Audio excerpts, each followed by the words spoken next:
After graduating college with nothing but debt and the clothes on his back, a young man inherited a dilapidated Quonset hut in the middle of nowhere. What he discovered growing inside would not only save him from homelessness, but reveal a secret his mother took to her grave.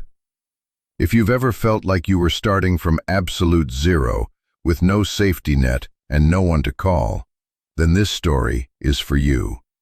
It's about what happens when you're left with nothing, and you have to find a way to build a home out of the pieces someone left behind. Stick with me, and if you feel a connection to this journey, consider subscribing. We're building a community here for people who understand what it means to fight for a second chance. The air in the dormitory hallway smelled of industrial cleaner and regret. It was the smell of endings.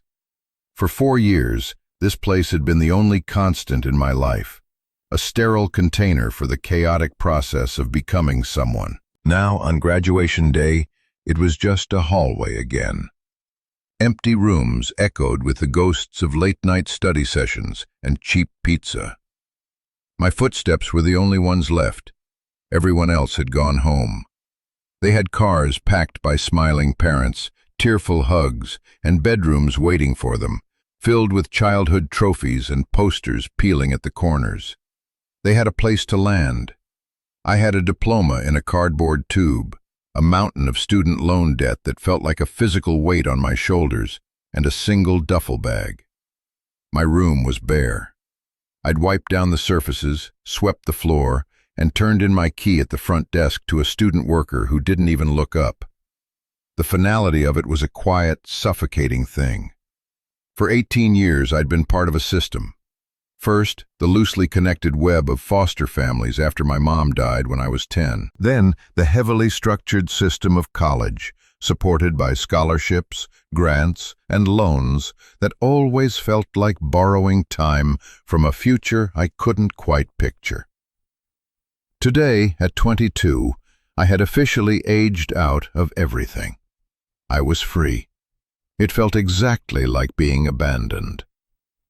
I sat on the steps outside the dorm, the late May sun warm on my face. The campus was beautiful, manicured lawns and old brick buildings draped in ivy. It looked like a postcard for a life I was no longer a part of. My plan, if you could call it that, was to take a bus into the city and find a hostel. From there, I'd start applying for any job that would have me, barista, warehouse stocker, anything. My degree in English literature felt like a joke, a luxury I couldn't afford. I'd loved it, every poem, every novel. It was the only thing that had ever made sense to me, the idea that you could arrange words to build a world. Now, the real world was waiting, and it didn't care about metaphors. My phone buzzed in my pocket, a number I didn't recognize. Probably another automated call about my student loans, reminding me the grace period was ending soon. I almost ignored it, but some flicker of, what? Hope? Morbid curiosity? I answered. Hello?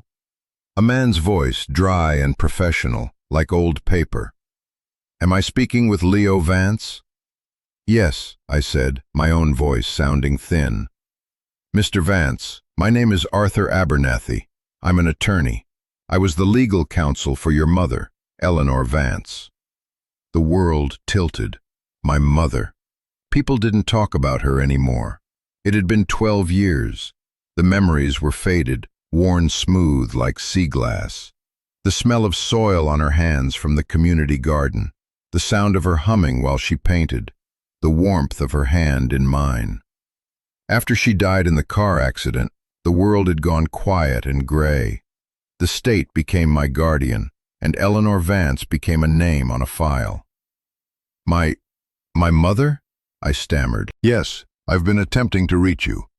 The university registrar finally provided your contact information upon your graduation, he said, his tone unchanging. There is a matter of her estate to discuss. It's not substantial, but there are assets to be transferred, now that you have reached the age of majority and completed your education, as stipulated." Estate? Assets? The words didn't compute. My mom and I had lived in a tiny apartment. We had nothing. She was an artist who sold paintings at local fairs and worked part-time at a plant nursery. We were happy, but we were poor. The state had to cover her funeral costs. "I don't understand," I said. "There wasn't anything left." "That's not entirely accurate," Mr. Abernathy replied, and for the first time I heard a crack in his professional facade, a hint of something softer. "It's a bit unorthodox. Could you come to my office? It would be best to discuss this in person.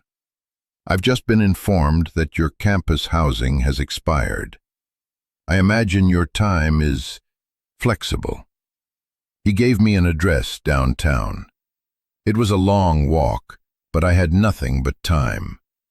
The duffel bag grew heavier with each block, a constant reminder of my entire life consolidated into a few changes of clothes, 2 dog-eared novels, and a framed photo of my mom I'd kept hidden away. It was the only one I had. She's smiling, squinting in the sun, a smudge of paint on her cheek. Mr. Abernathy's office was in one of those older buildings with a marble lobby and a clanking cage-like elevator, operated by a man who looked as old as the building itself.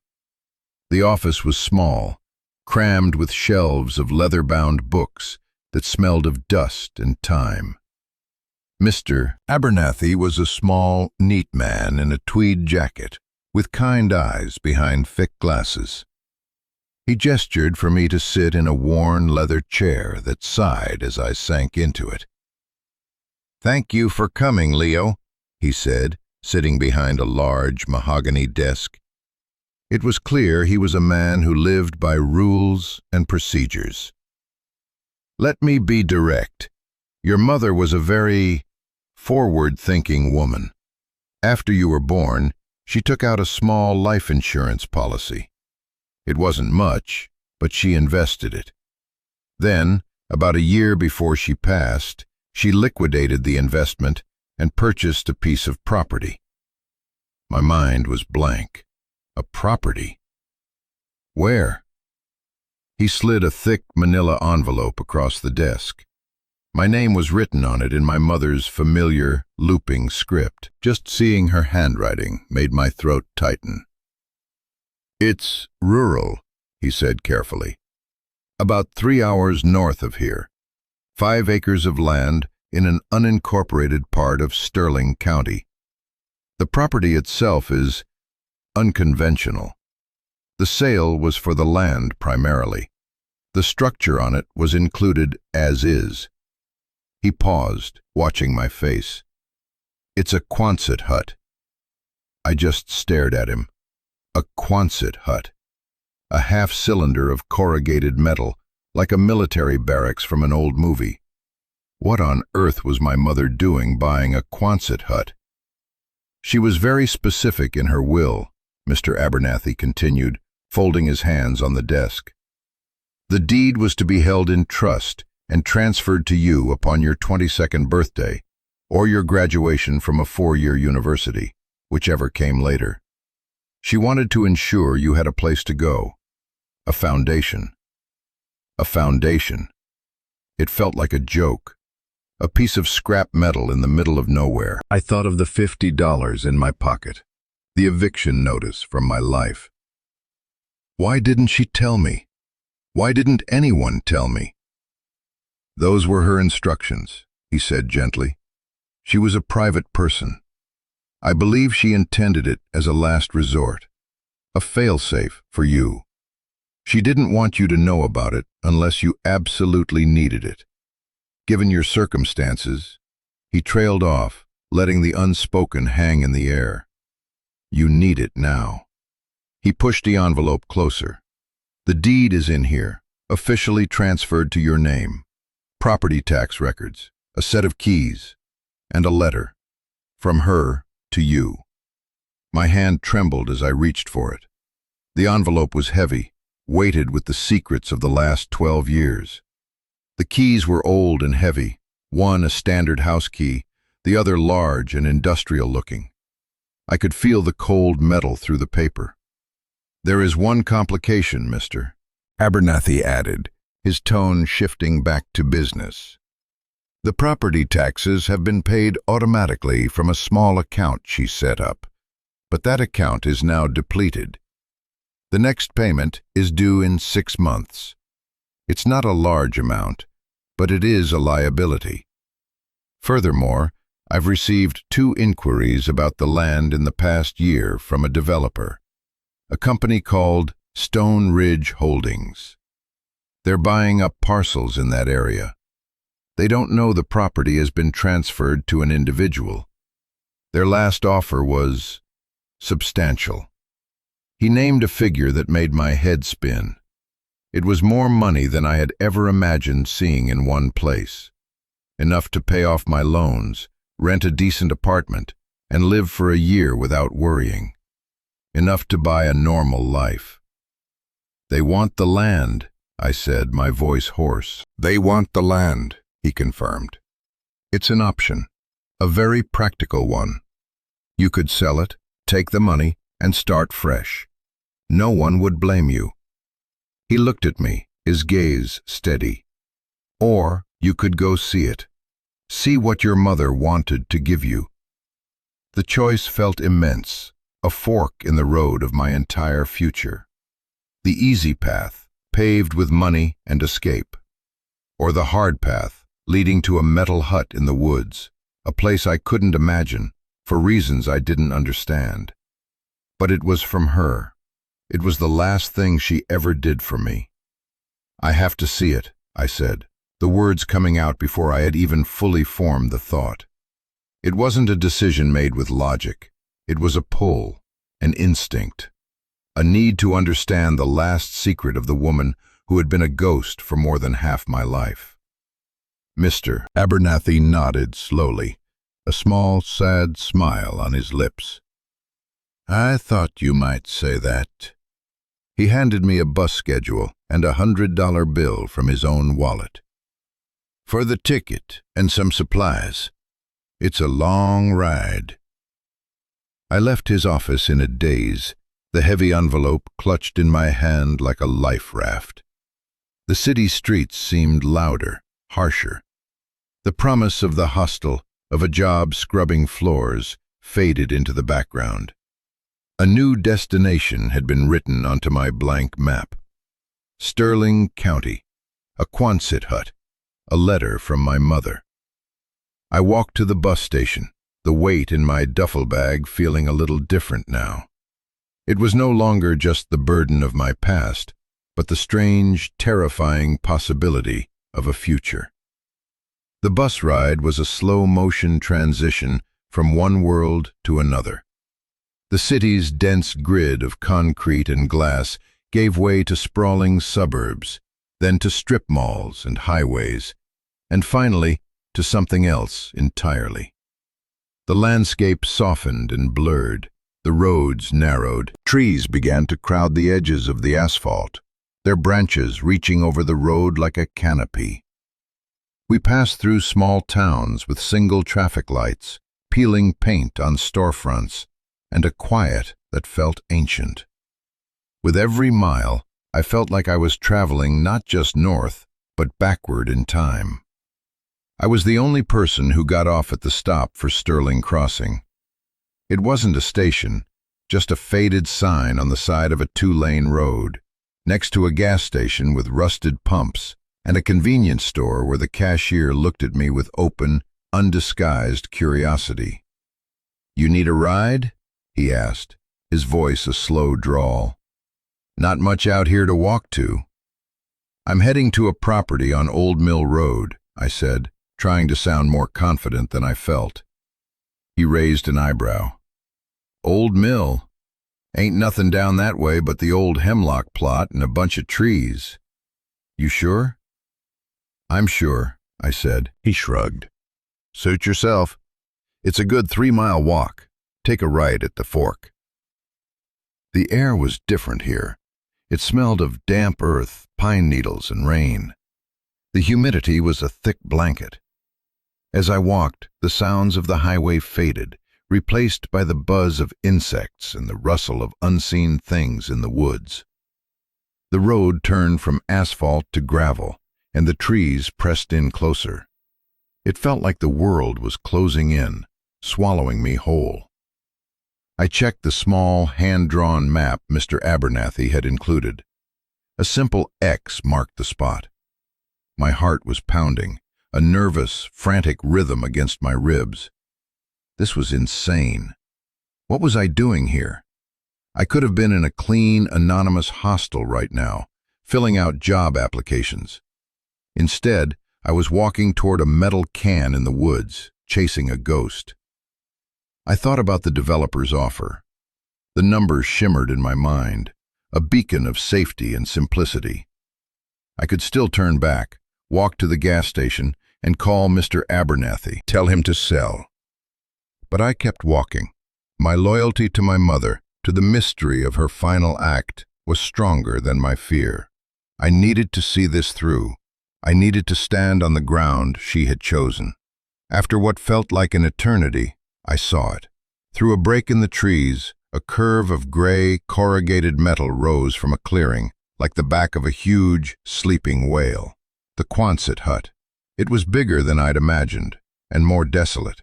The metal was streaked with rust, and the clearing was choked with weeds as tall as my waist. To one side, attached to the hut like a fragile skeletal wing, was a greenhouse. Its glass panes were clouded with grime, and several were cracked or missing entirely, leaving jagged, empty holes. The whole place sagged with a heavy, profound neglect. It didn't look like a foundation. It looked like a ruin.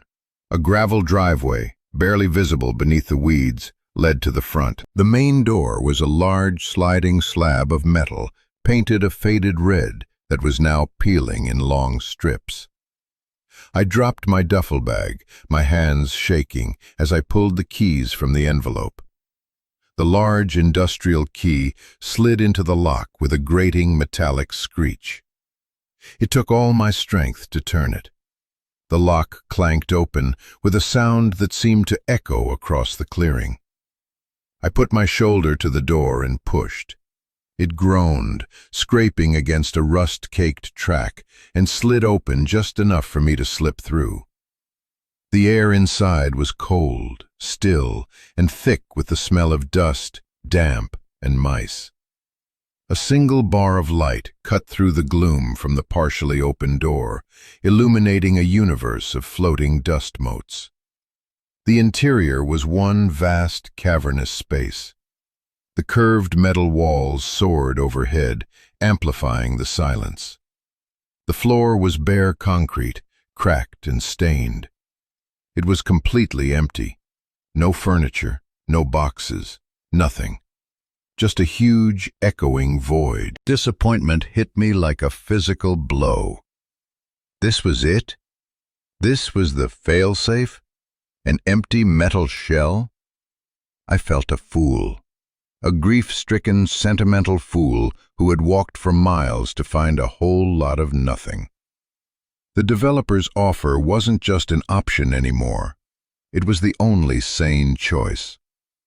I was about to turn and leave, to slam the door on this whole ridiculous chapter, when my eyes adjusted to the dim light. In the far corner, almost lost in the shadows, was something. A dark shape against the wall. I walked toward it, my boots crunching on debris on the floor. It was a metal footlocker, military style, painted olive drab. It was locked with a simple padlock. My heart gave a small, hopeful leap. I checked the key ring Mr. Abernathy had given me. The smaller key, the one that looked like it belonged to a house or a diary, fit the padlock. I knelt on the cold concrete. The key turned. The lock clicked open. I lifted the heavy lid. Inside, nestled on a bed of yellowed cheesecloth, was a single object. A shoebox. The ordinary cardboard kind, held shut with a thick rubber band. and on top of the shoebox, a single, sealed envelope. My name, Leo, was written on the front in her hand. This was it, the letter, the reason for all this. My hands were trembling so badly I could barely work the envelope open. I pulled out a few sheets of folded, cream-colored paper, covered in that familiar, looping script. I took a deep breath, the dusty air catching in my throat, and began to read. My dearest Leo, it began. If you are reading this, it means two things. First, that you have become the wonderful young man I always knew you would be, educated, and of an age to make your own way. And second, it means that I have failed you in the most fundamental way a mother can. It means you are alone, and you have come here because you have nowhere else to go. For that, my love, I am so sorry. Tears pricked my eyes, blurring the words. I wiped them away, forcing myself to continue. I know this place must be a shock. A metal hut in the woods. It's not a home, not yet. I bought it with the last of the money from your grandparents, and a small insurance policy I took out on myself. I bought it in secret because I was scared. Leo, there were things happening in my life back then, things I tried to protect you from. I was involved with a man before you were born, and I made mistakes. I borrowed money I shouldn't have, from people who don't forgive debts. I thought I had gotten away, that I had started over with you, clean and new. But they found me. They started making threats. It was a shadow that followed me, a constant fear that they would come and take what little we had. My blood ran cold. I had no idea. I remembered my mother as a sunbeam, all light and warmth. The idea of her living in fear, hiding this terrifying secret, was impossible to reconcile with the woman in my memory. This place was my escape plan, the letter continued. My, in case of emergency, break glass plan for you. I came out here on weekends when you were with friends, telling you I was at an art retreat. I cleaned it out. I had plans. You see the greenhouse? That was the key. I grew up on a small farm, Leo. I know things about the earth. I was going to grow things here, not just food. Things that are valuable, medicinal herbs, rare botanicals, things that could provide a real, sustainable life, off the grid, away from anyone who could ever hurt us. I was building a fortress for you, my darling boy, disguised as a ruin. I looked through the grime-caked door that connected the hut to the greenhouse. I could see the faint outlines of long, empty planting beds and rotting wooden shelves. It wasn't just a greenhouse, it was an ark. I ran out of time, she wrote, and the ink was smudged here, as if a tear had fallen on the page as she wrote it. The accident, it wasn't part of the plan, but this place is. It's yours. The land is paid for. It's clean. No one knows about it. It's a clean slate, a place where no debts can follow you. Inside this shoebox, you'll find the beginning. Everything I was saving. It's not much, but it's a start. And know this, Leo. Every weed I pulled, every shelf I built, I did it picturing your face. I did it so that if the worst ever happened, you would have a piece of ground that was yours, a place to plant your feet, a place to grow. The letter ended with a simple, gut-wrenching line. You were my best crop, Leo, my most beautiful creation. Make a life for yourself. Be happy. That is all I ever wanted. I love you forever, Mom. I dropped the letter and just sobbed. Deep, ragged, gut-wrenching sobs that came from a place 12 years deep. I cried for the little boy who lost his mother. I cried for the young man who had felt so utterly alone. But most of all, I cried for her. For the secret terror she must have lived with. For the fierce, desperate love that made her come to this desolate place and try to build a future for me out of scrap metal and dirt. The Quonset hut was no longer an empty shell. It was a testament, a monument to a mother's love. It was the only real inheritance I had ever received. I gently lifted the shoebox from the footlocker, the rubber band old and brittle. My hands shook as I slipped it off. This was the beginning. This was what she had left for me. I sat there on the cold concrete floor for a long time, the letter clutched in my hand, the shoebox resting in my lap. The single beam of light from the door had shifted, stretching long and golden across the floor. The silence of the hut was no longer empty. It was filled with the presence of my mother's words, her love, her fear. The grief was a physical thing, a heavy cloak. It was the grief of a child, raw and overwhelming. But it was overlaid with something new, the adult understanding of her sacrifice. She wasn't just the warm, smiling woman from my fragmented memories. She was a warrior. She had fought for me in ways I never knew. The weight of that knowledge was crushing. What was I supposed to do with it? This place, this strange inheritance, was not a gift. It was a responsibility, a legacy of fear and hope, all tangled together. I felt a surge of anger at the faceless people who had threatened her, at the universe for its cruel timing, at myself for being so oblivious. How could I not have known she was in pain? But I was a child, and she had been a very good actress. Have you ever been handed a truth so heavy it feels like it could break your bones? A piece of the past that completely reframes everything you thought you knew about your life, about the people you love. It's a disorienting, terrifying feeling. You're left standing in the rubble of your own history, and you have to decide what to build from it. If you've been there, if you're standing in that kind of rubble right now, I want you to know you're not alone. This community is for all of us who are figuring out how to rebuild. Take a moment to hit that subscribe button and let's walk this path together. Now, let's get back to that concrete floor. The sun was beginning to set, painting the dusty air in shades of orange and purple. I was cold, hungry, and emotionally shattered. The smart thing to do would be to find a motel, get a hot meal, and think. But I couldn't leave. Leaving felt like abandoning her all over again. I unrolled my sleeping bag from my duffel, laid it out on the dusty floor, and used my bag as a pillow. It was the most uncomfortable bed of my life. The concrete leached the warmth from my body, and every small sound from the woods outside, a snapping twig, the hoot of an owl, was magnified by the metal walls into something monstrous. I didn't sleep. I just lay there in the dark, thinking about the developer's offer, the money. It was the sensible choice. It was escape.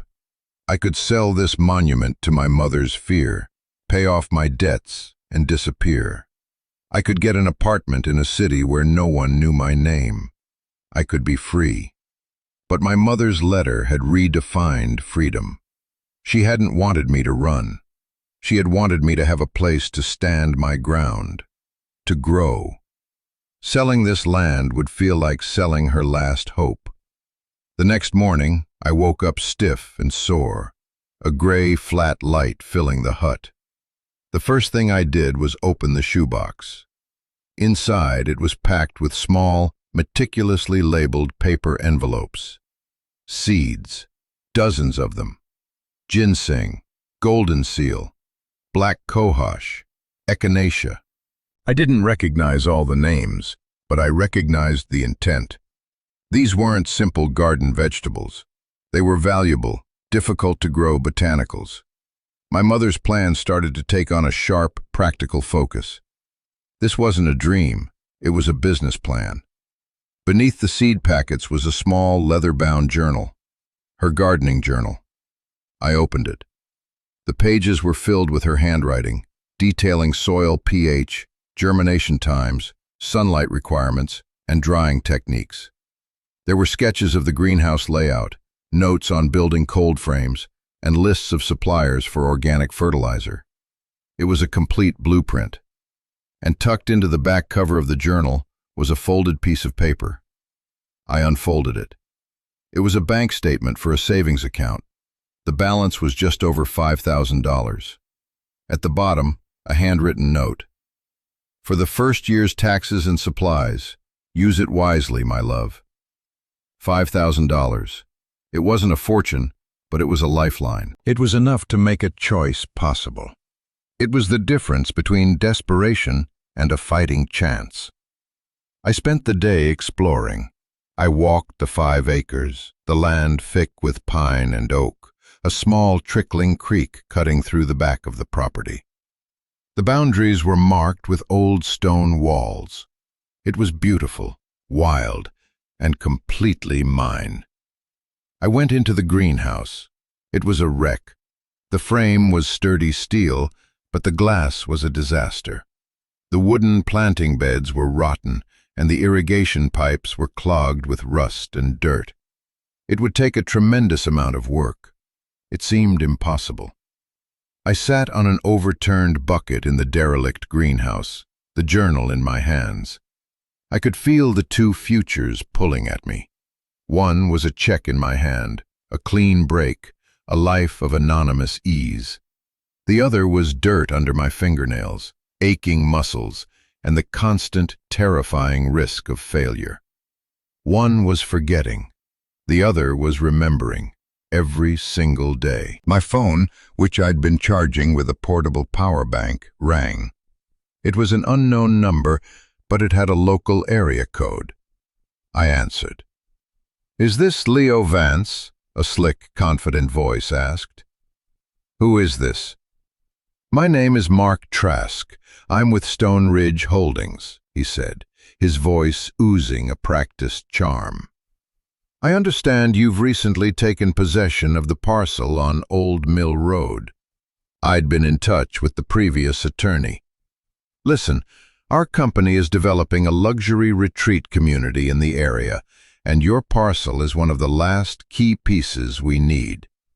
We are prepared to make you a very generous, all-cash offer. $250,000.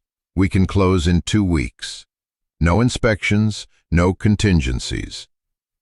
The number hung in the air, $250,000.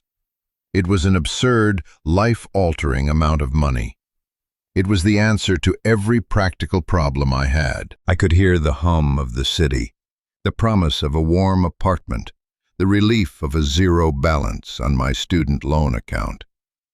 "Mr. Vance, are you there?" Trask asked, his voice impatient. I looked around the broken greenhouse. I saw the rotten wood, the shattered glass, the weeds pushing up through the floor. Then I looked at my mother's journal in my lap. I saw her careful handwriting, her detailed plans. I saw the seed packets, little paper promises of a future she had planted for me.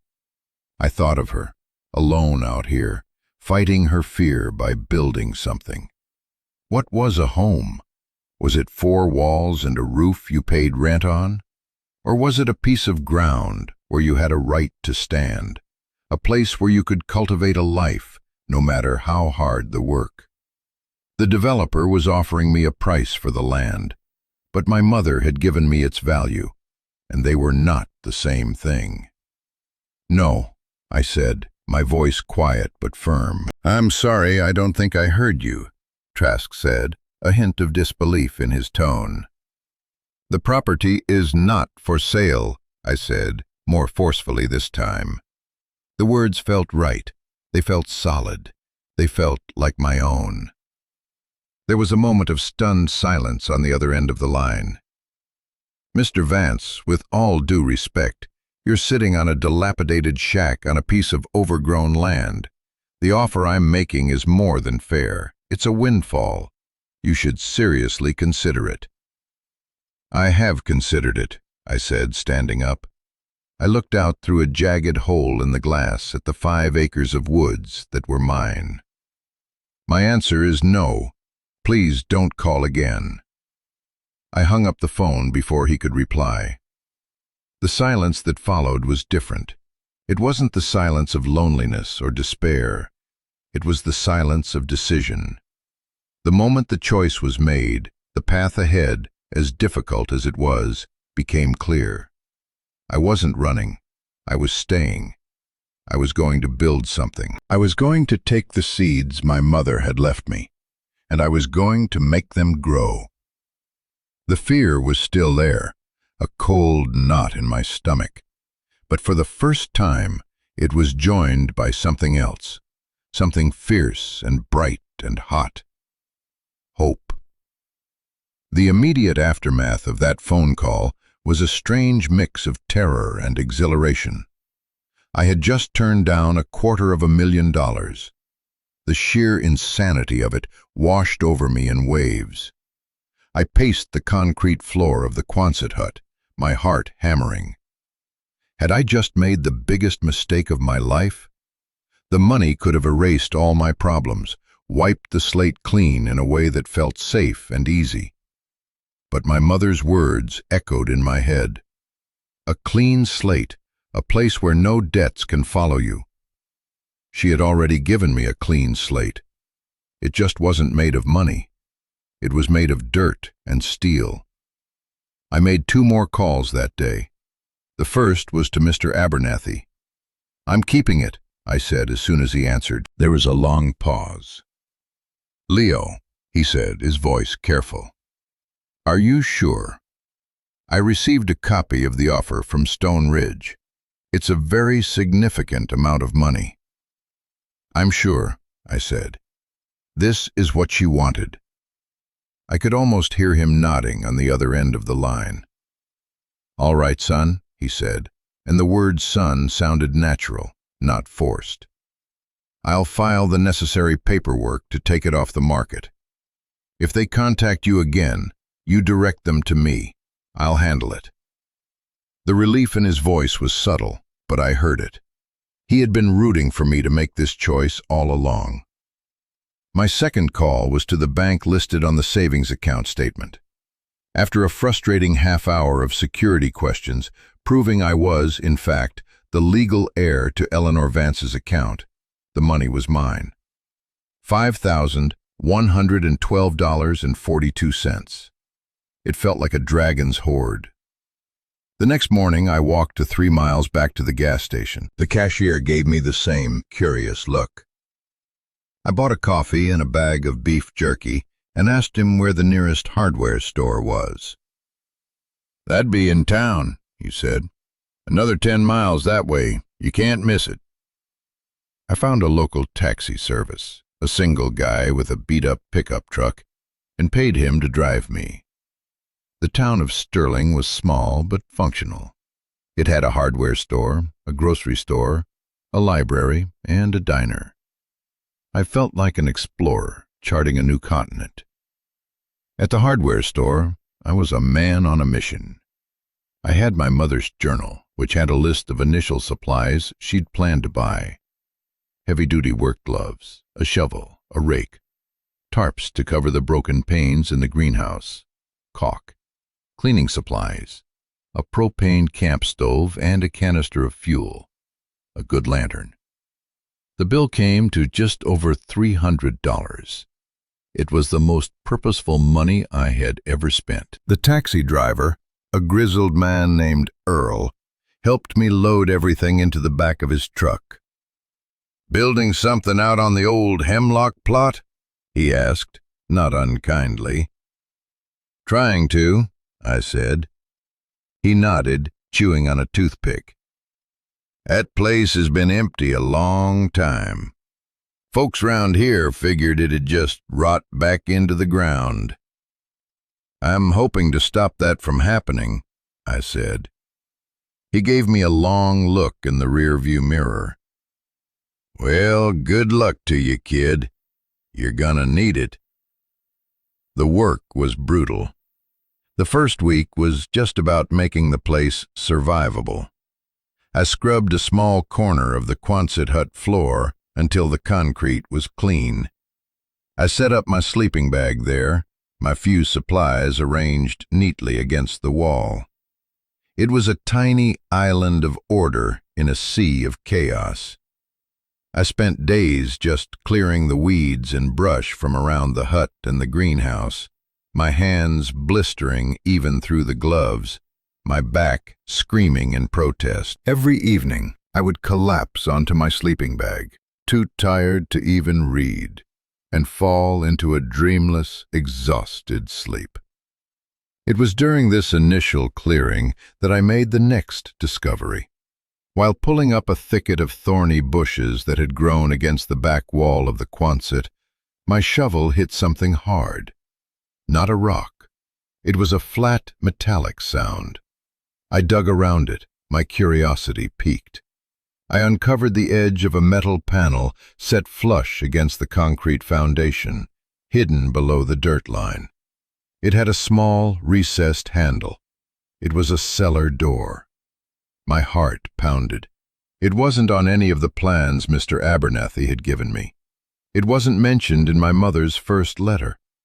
I worked my fingers into the handle and pulled. It was heavy, sealed shut with years of dirt and rust. I had to use the shovel as a lever, jamming it into the seam and putting all my weight on it. With a great groan of protesting metal, the seal broke, and the door lifted a few inches. The smell that wafted out was cool and earthy, like a cave. I propped the door open and peered down into the darkness.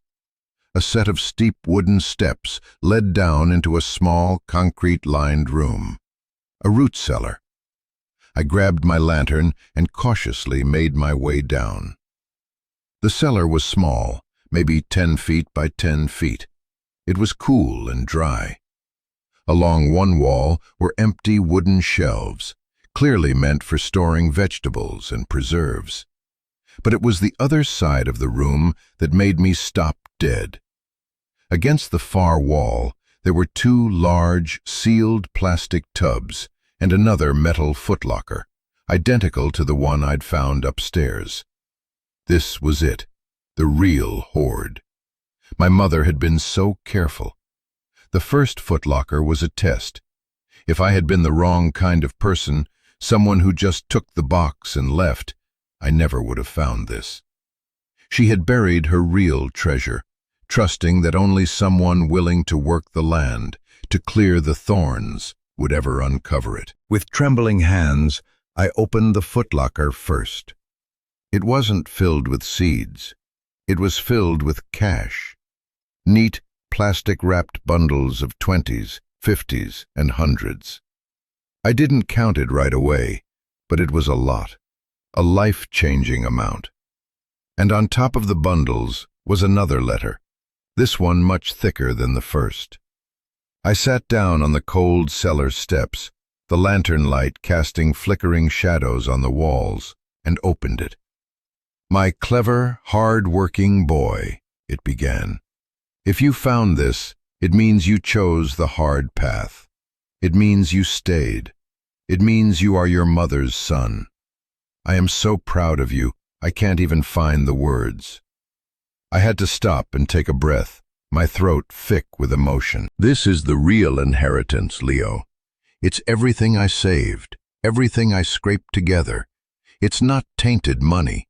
It's from my art, from working 2 jobs, from living on nothing for years. I sold my car. I sold my own mother's jewelry. It's all for you. It should be enough to fix the greenhouse properly, to buy the supplies you need, to live for a year or 2 without worrying about anything but the work. It's your seed money, in every sense of the word. But the money is the least important thing here, Leo. The most important thing is the choice you made to earn it. The world will always offer you an easy way out. There will always be a developer with a checkbook promising to solve your problems. But real value, real security, doesn't come from a check. It comes from the ground up. It comes from your own 2 hands.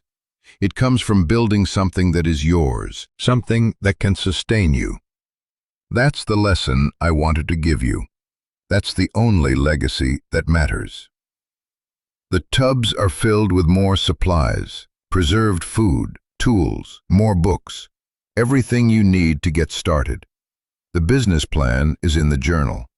It's a slow business, a patient one. The herbs you'll be growing take years to mature. This isn't a get-rich-quick scheme. It's a get-a-life-slow scheme. It's a way to be independent, to be free in the way I always wanted to be. I have one last thing to ask of you. Live, Leo. Don't just survive here. Live. Make friends in the town. Plant a vegetable garden for yourself. Read books. Fall in love. Fill this big, empty metal building with life. Let it be a home. My only regret is that I can't be there to see it. I sat in the cool, earthy dark of the cellar, the stacks of cash gleaming in the lantern light, and I wept. But these were different tears. They weren't tears of grief and loss. They were tears of profound, overwhelming gratitude. The money was a shock, a miracle. But the letter was the real treasure. It was her final blessing, her permission to not just honor her memory, but to build my own life. I finally understood. This place wasn't a memorial to her. It was a launch pad for me. The next few months were a blur of focused, back-breaking labor. The money from the cellar changed everything. It transformed the impossible into the merely difficult. I was no longer just surviving. I was building. I hired Earl, the taxi driver with the pickup truck, to help me make runs into town for supplies. He stopped calling me kid and started calling me Leo. He'd show up with 2 coffees and a bag of donuts from the diner, and he'd shake his head in disbelief at my progress. "Never seen anyone work this hard," he'd say, leaning against his truck. "You're gonna make something of this place yet." My first major project was the greenhouse. I ordered custom-cut panes of thick, durable glass to replace the broken ones.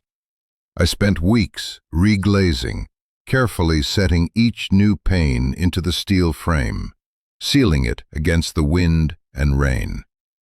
Then I tore out the rotten wooden planting beds and built new ones out of cedar, which was naturally resistant to decay. I ran new irrigation lines from the creek, installing a small solar-powered pump to bring fresh water up to the greenhouse. My mother's journal was my Bible. It had schematics, measurements, everything I needed. I was simply executing her plan. While the heavy work was happening, I began the patient process of germination.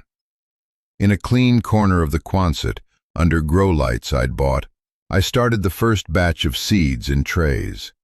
The ginseng, the golden seal. According to her notes, they were the most valuable, but also the most difficult, requiring specific conditions and several years to reach maturity. Seeing the first tiny green sprouts push up through the dark soil was a moment of pure magic. It was life. It was a promise.